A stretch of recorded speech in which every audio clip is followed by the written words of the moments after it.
पिछले साल मध्य प्रदेश की 27 सीटों पर हुए विधानसभा उपचुनाव में भाजपा के द्वारा दिया गया शिवराज है तो विश्वास है का नारा भी दमोह विधानसभा उपचुनाव में दम तोड़ चुका है। यही वजह है कि दमोह में शिवराज है तो विश्वास है का नारा भी कुछ कमाल नहीं दिखा पाया।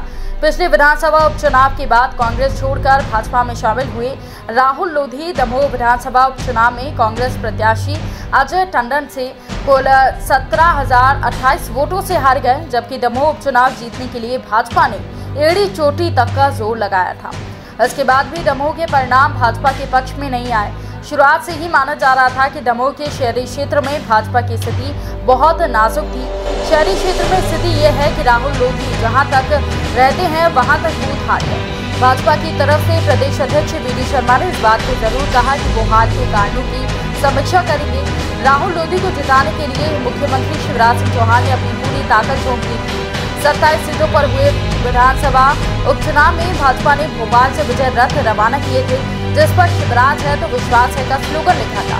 लेकिन दमोह की जनता ने शिवराज के प्रति अविश्वास जाहिर किया है। शिवराज के अलावा दमोह में मंत्री भूपेंद्र सिंह और मंत्री गोपाल भार्गव को भी महत्वपूर्ण जिम्मेदारी दी थी, लेकिन दमोह में भूपेंद्र सिंह का चुनावी प्रबंधन भी फेल हो गया।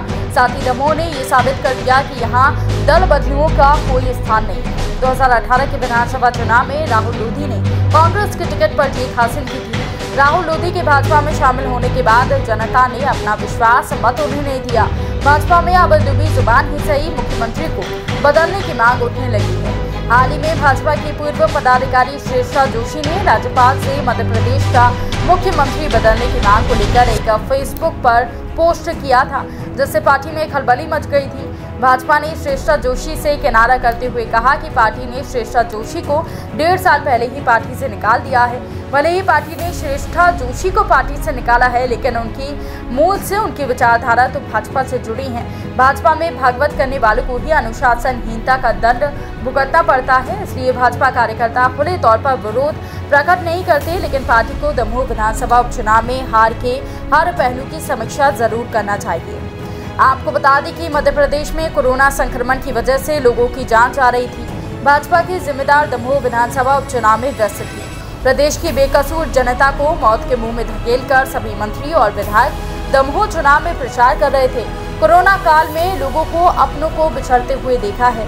पीड़ितों के परिजन अस्पतालों में बेड के लिए, ऑक्सीजन के लिए, दवाइयों के लिए भटकते रहे, लेकिन जिम्मेदारों के चेहरे पर शिकन तक नहीं आई। वो सत्ता की लोलुपता में ऐसे डूबे कि उन्होंने जनता की जान को दांव पर लगा दिया। दमोह विधानसभा उपचुनाव के जो परिणाम सामने आए हैं, उसने ये साबित कर दिया है कि जनता का जमीन अब भी जिंदा है। जनता यदि फर्श से उठाकर अर्श पर बैठाना चाहती है तो अर्श से फर्श पर लाना भी जानती है।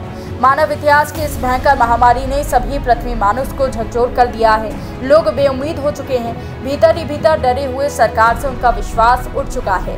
ऐसे प्राकृतिक आपदा में सरकार को सारे काम छोड़कर लोगों की जान बचाने का प्रयास करना चाहिए था, लेकिन सरकार चुनाव में व्यस्त रही। यही कारण है कि मध्य प्रदेश में कोरोना ने भयावह रूप धारण कर लिया और इस उपचुनाव में कोरोना की वजह से भाजपा को हार का सामना करना पड़ रहा है।